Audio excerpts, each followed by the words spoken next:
purpose. I'm walking, walking in my purpose. I'm walking, walking in my purpose.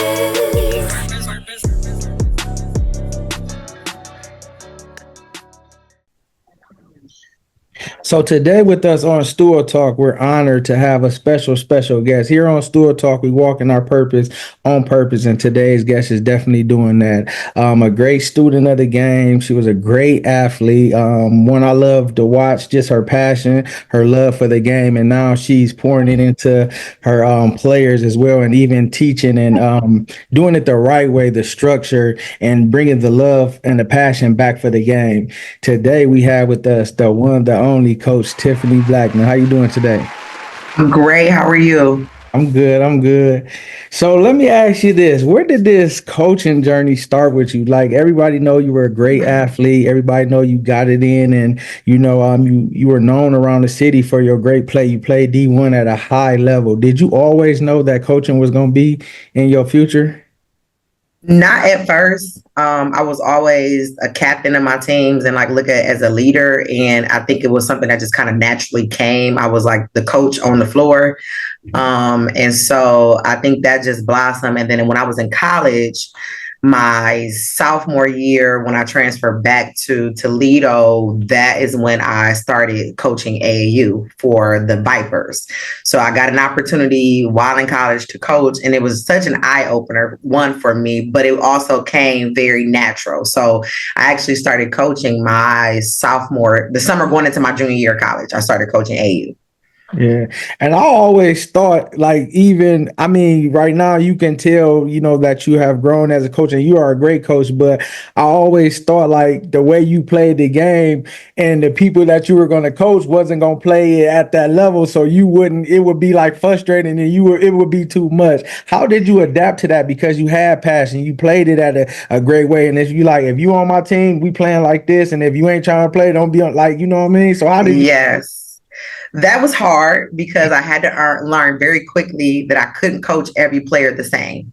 Yeah. And that was something I learned in the AAU process because, again, you're coaching kids that have a wide level range of abilities or don't have it, honestly. And so that was difficult because I do coach how I played. So that is how I approach coaching is the same way that I approached playing. And so that is a struggle, still is a struggle sometimes because, again, I came from a great era of basketball that I feel like we just played different and our mindset we approached it differently. And so I didn't like playing with players who didn't want to play at that level, who didn't want to work at it like that. I mean, I didn't want to because it's hard to do. So coaching it was difficult. And I had to learn that there's other ways to be effective coaching that may not look the same for each player. And then if they're not where I need to be, how can I be better as a coach to get them there? Yeah. And sometimes that's hard. Sometimes it doesn't happen. Sometimes it does. But just meeting them where they are and encouraging them and pushing them to their full potential, whatever that looks like for them. Yeah. Did you have any coaching mentors as a way along the way, or people that showed you, that taught you? Because you were already like more mature for your age as far as your thought process, how you act. So you already was ahead of the game in that. But did you take on a mentor or somebody to help you? Like, come on, this is how you do it. Do this, do that. So not directly, kind of indirectly. I leaned on a lot of different people. And I try to pride myself on being a sponge where I try to take something from everyone. So like even when I came to Bowsher, I leaned on Coach Dorn, Coach Kugler, because they had experience. And yes, I had my own style and I had some things already under my belt, but I did lean on them this past year to just kind of test them out, see what things they do. How do you explain this? Okay, let me see if yours is the same way I do it, or is there something I can pull from you that I can add to my process? So I didn't necessarily have someone specific, but I did lean on a number of different people as far as coaches that I came up playing with. So I applied some of those same things that I experienced with them to my coaching. You know, my college coaches, I reached out to them before. And so I had a number of people. I don't want to be rude and name names because I don't want to miss anybody, but I leaned on a lot of people.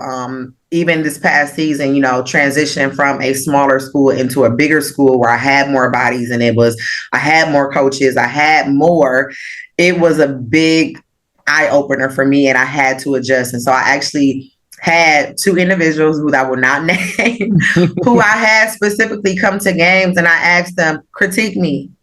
What did I not do right? What could I do better? What did you see that I didn't see? And there was a lot of things that I really, again, being a younger, newer coach, I didn't think about those things. And so they opened my eyes. And so each game I was either making adjustments or implementing something different, but I wanted that constructive criticism. You know what I mean? So I leaned on a lot of people and I'm very grateful for the village that has been around me during this process.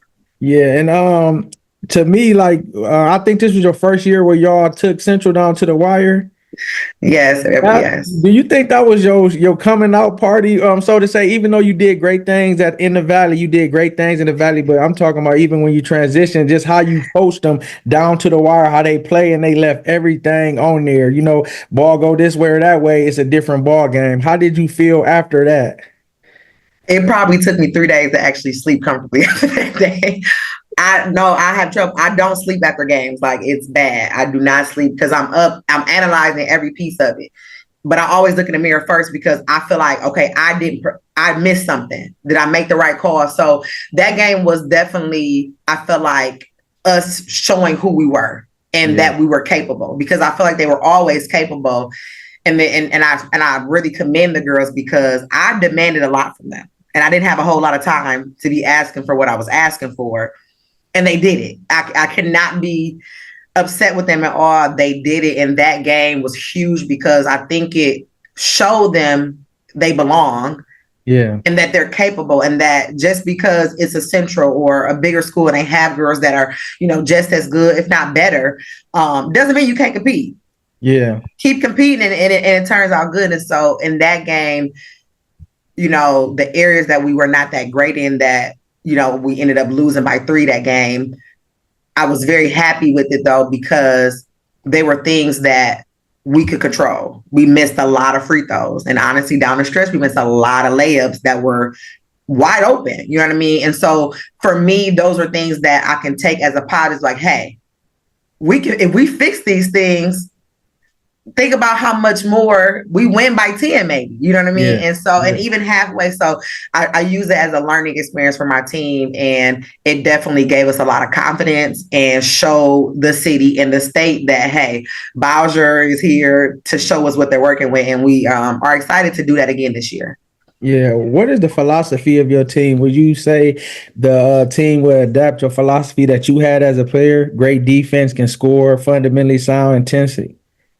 Yes, because that's my standard. So even if that's not their standard, it's going to become their standard if they want to play. So it's just that. And, again, I let them know that when you put in that work defensively and you approach the game in that aspect, good things are to come. And it might not always happen right away, though. You might have to put some time in to see it, but that's just the standard. So, again, I think my relationship that I build with the girls, the rapport that I build, I let them know I'm going to be tough on them. But in the same token that they're doing things great, I'm their biggest cheerleader. The first person to high five them and tell them, like, hey, that's what I'm talking about. That's much better. You see the difference. And I always ask for feedback too as well. So I try to build that rapport so that when I am demanding a lot, because I ask for a lot, I do, but they give it willingly, because I think they understand that it's all love, you know what I mean? And I care about them and I just want to see them, reach their potential. Yeah. What do you think the state of the city league is, the state of girls basketball, and how can you, or even the city, the area, bring it back to how it was when you guys played and even having great teams? I seen y'all compared your team this year to your previous team. Shout out Cousin Dalmo. Yes, Cousin Dalmo. Yes. Put my song here. We catch a play. I'm just gonna ask you a series of questions, so you just respond yes or that. All right, you ready? All right. You ready? I'm ready. So 2007 Bowsher Rebels or the 2023 Bowsher Blue Racers. Oh, I'm going my group all day. 2023. F. Johnson, Tierra Roberts, Sierra Palmer. Tell them. Corey, we had Toya Jenkins, we had Taylor Brown, Golden Brown, Tay Carter. How can you get it back like that? Do you think it's a way that we can? Because it's talented girls, and what do we do? I think it is we need to continue to have coaches that care, one. And I don't think that we have a shortage of that. I just think we need to continue to push the coaches who actually want to grow programs and set a standard and not only focus on wins and losses, which wins and losses are important. Like, yes, we want to win games, but I think there's standards that are in place that help produce those type of programs. And so for the young girls that are coming up right now, like, I'm super excited. I'm super excited because I feel like they're bringing back that hunger for the game and that they're approaching the game and they want to get better. They want to be in the gym. They want to do the work to be better. I think it's coming back. Now, as far as the City League go, I miss the old City League because it was more, in my opinion, was more competitive.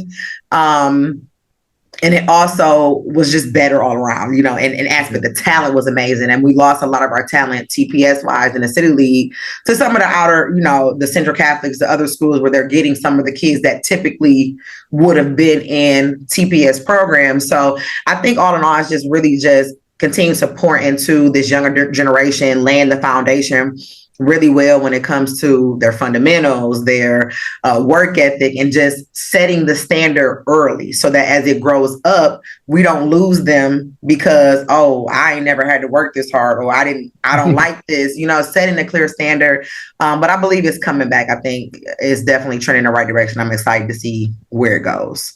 Yeah, and you always been set apart, been in your own lane, and handle things at your own pace.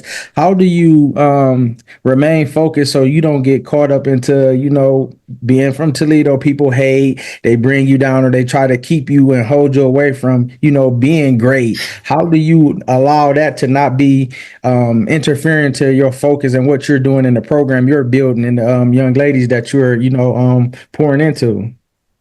Honestly, it's just my foundation, and knowing what God has for me is always for me.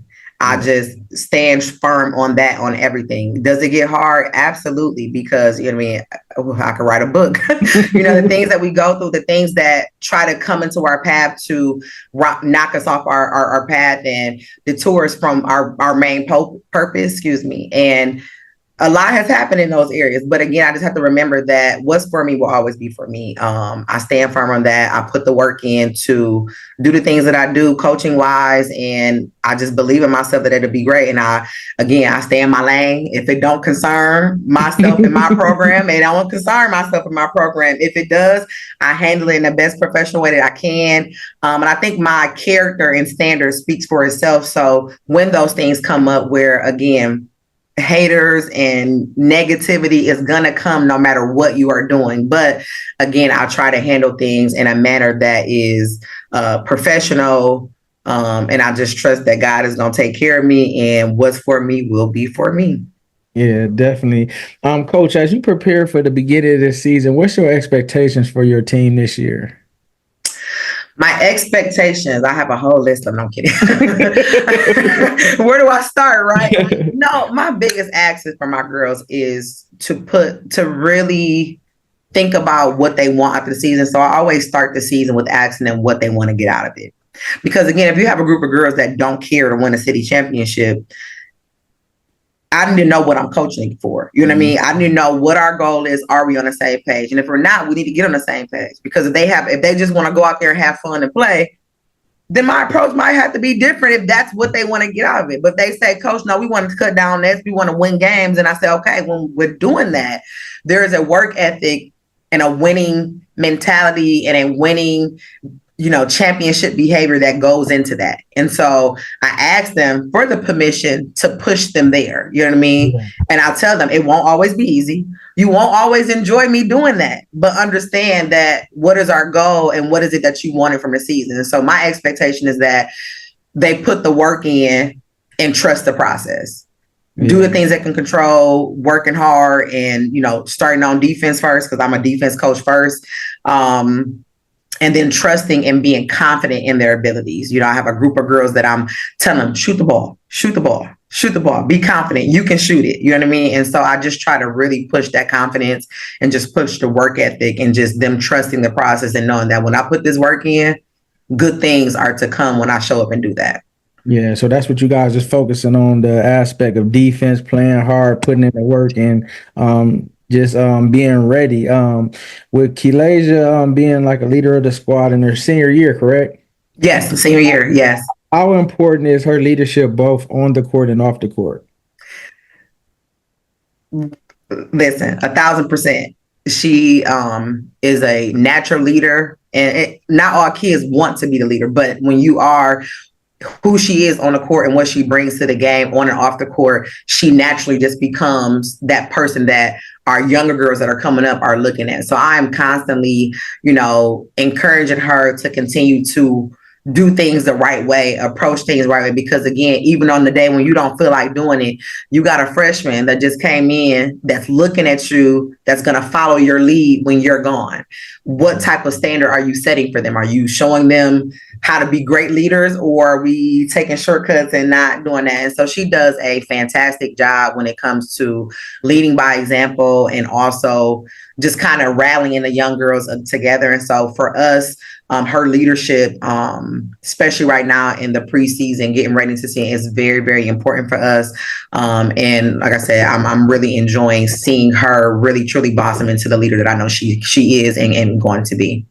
Yeah, because you've been seeing her and coached her for a couple of years, so the growth that's in her, and even the way she looks at you, the way that she feels about you, and the love and respect she has for you, and even she grown. And even that leads me to my next question. Like, you got a coaching tree. It's people that done coach with you, that done coached under you, that they have learned so much for you. Do you know, like, the impact you have made on players you coached and even coaches that have coached with you? Do you know it, or you be like, man, I did that, I didn't even know? Do you really know? Because I know you humble and you don't really talk about it. No, I don't. Not really. I'm humble. I'm very honored and blessed to have so many people around me that has poured into me as well, because it's a two-way street. Iron sharpens iron. And that is what we talk about every day in my program.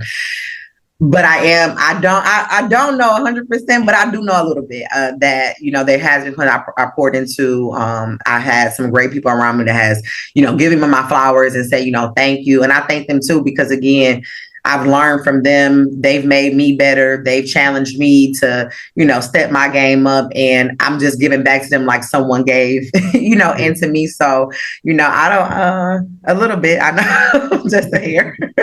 Yeah. How did you get used to when they did the name change? Did it take you a minute, being that you were, from the old? I still struggle. Okay. I do, because I'm so used to saying it. Yeah. And then, love Blue Racer. So don't take that. Love the Blue Racer name, but it's hard to say like in certain chants because it's longer. So I still struggle with it. Just to hear it, because I was a rebel. So and being that y'all had a rich history, and a lot of great players came from Bowsher, including yourself and some other great players, how do you create a tradition of your own to be special like the ones, and create and produce special players like of yourself, the Stephanie Johnsons, the Kamisha Harrisons, the all the Jazz Davisons, all the ones that came and played? How do you create that? So I really just pushed the development piece. There's a ton of development that goes in place where those girls that came up before them, and myself included, they worked, like they trained, they poured into their craft to be better and to be those type of players. And so one of the things that I am looking forward to potentially doing this season is bringing some of them back to one show, hey, this is who paved the way, who started the tradition here, because we have some amazing athletes here. You just named them off. And so for me, it's just really showing them, again, that standard in the development, and just trying to develop them into better players, so that as they mature and get to their senior years, they're having successful season, and they're seeing the work, and they're seeing just how successful they've been. Yeah. And how do you plan to prepare for younger people, or what do you plan on doing about bringing in the in class, like the middle school kids, so you can start, your foundation and building your own program? Like, what plans do you have with that, and even to be involved with the community? So the one thing we were doing right now is I've taken an extra step to be more involved with our feeder program, which is the Junior Rebels, which they just hired a coach. And forgive me, I don't remember his first name right now, but he has he reached out. We're talking. We're trying to collaborate and figure out how we can implement things that will help the Junior Rebels grow into what we need at the varsity high school level. And so my biggest thing is just making sure that I'm present, being involved a little bit, showing my face, inviting them to our games. I've invited a couple of our feeder program players to our open gyms, to our workout sessions. So just trying to be more present and them seeing us and being involved. And then also doing some more camps. So this summer, Coach Kugler, the boys coach, and myself, we did a camp, which was an all-day camp for back in June. And so that's, again, another way that we're just trying to bring more awareness to the school, to our program, showing the different standards that we set. And like I said, whether it be boys or girls, the standard that we set for this athletic program here at Bowsher, and encouraging them to come in, but again, being more involved so that we can keep those feeder programs coming into the high school, because again, that is how you build a program and maintain it as well. Yeah, last couple questions, I'm gonna get you out of here. What do Bowsher have to offer if I was a parent sending my child to go there for sports and academically as well, and even the atmosphere and the environment? So one, in a whole, TPS is just a fantastic school district. I mean, all the programs that even outside of the Bowsher school that we offer in Toledo Public Schools is fantastic. So if I'm a parent, I want my kids to be involved in TPS. Now, specifically Bowsher, you have, in my opinion, one of the best coaching groups that you're going to get. You have Dennis Hobson as our athletic director. He has a ton of experience in, yes, specifically basketball, but in sports in general, and a lot of history and, things that he brings as far as value to an athletic department program.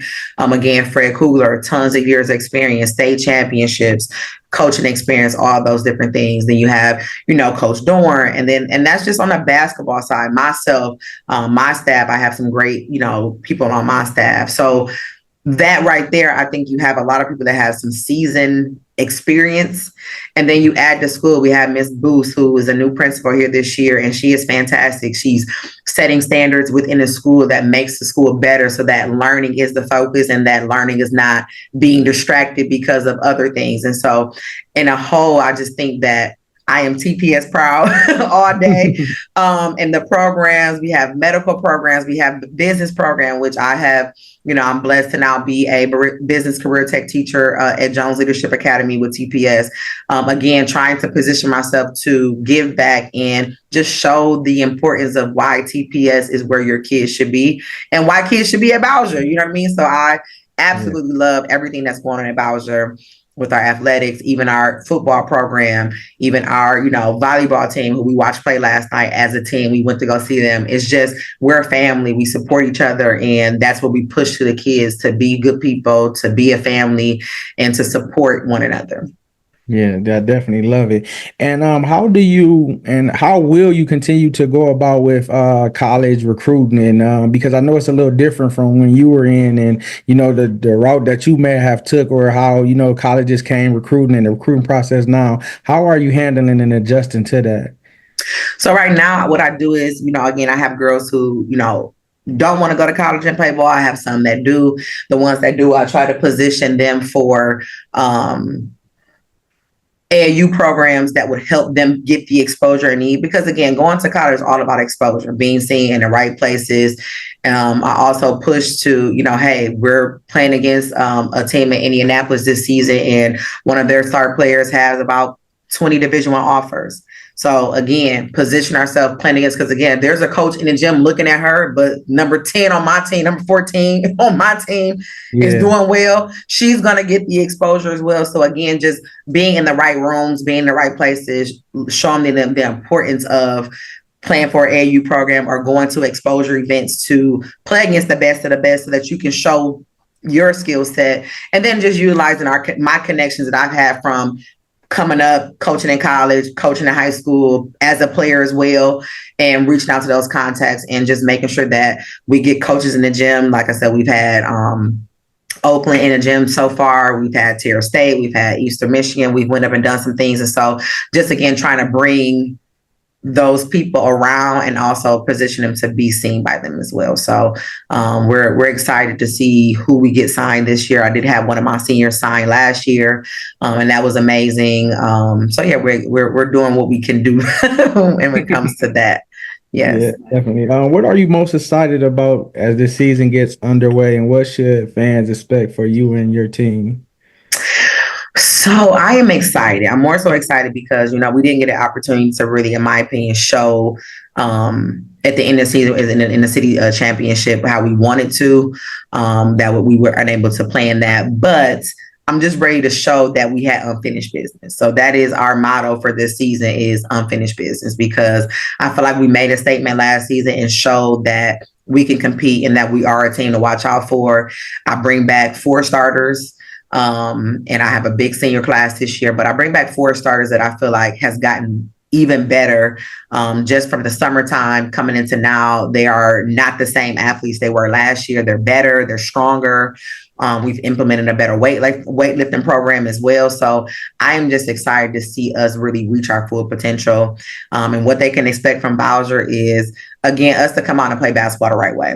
My biggest thing I ask for my girls to do is to be respectful of the game and play it the right way. I don't like bad basketball, and that does not mean you won the game or lost the game. I mean, you played the game the way that it's supposed to be played. You put forth the effort.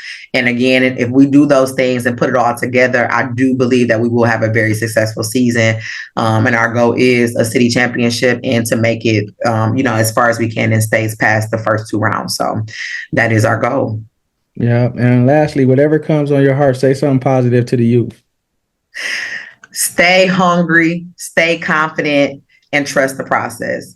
Rome was not built in a day. You're not going to be an overnight success. Trust the process. But if you continue to show up, good things happen when you show up. Stay confident, believe in yourself, even when nobody else does. If you believe in you, you will always, always achieve what you want. So, yeah, that's love. And is baby girl always in the gym with you? So she is. And she doesn't like to get off the court, so she doesn't come every practice. But usually once a week, a couple times every other week, I'll bring her in because the girls actually love when she comes to practice because she runs with them. She's gonna be playing, coaching, and telling them what to do and everything. Yes, she does the huddle. She goes 1, 2, 3, Bowsher, and she'll blow the whistle, make them run. So she loves it. She's starting to gravitate towards it a lot more. She'll be 6 in a couple weeks, so she's getting more and more coordinated with the sport. So I'm excited to see her be around more, and she loves it.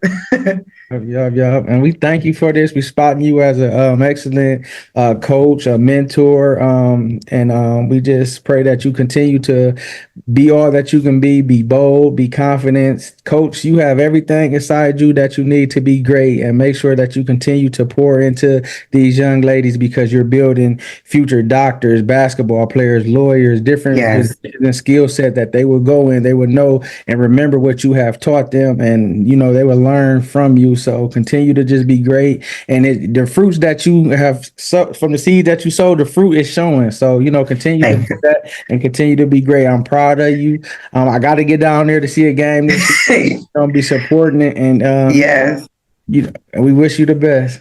Thank you so much. And I do want to say this. I love the platform that you're setting for our young athletes. I think it is amazing what you are doing. Just giving the young girls a voice to be heard. It's building their confidence. And I just absolutely love it. So I want to thank you not only for having me on the show. I'm very honored. I'm blessed. I'm thankful for that. But also what you are doing for our young athletes everywhere. Like I said, I see you do it not just in Toledo, not where you live. You're doing it everywhere. And I think it's necessary and it's very much appreciated. So thank you as well. Yeah, I appreciate that. Yes. But yeah, we're gonna make sure we get you to a game this season, and when we get some beer, I got a speak to the girls for you. Yeah, let me come speak to the girls. I talked to Coach. Yes, please. I'm supposed to be setting that up too. To come up there anytime. Let me know the date. You're welcome anytime. Please, we would love to have you. Love to have you. Yeah, appreciate you. Perfect. Thank you. Yeah, thank you. All right.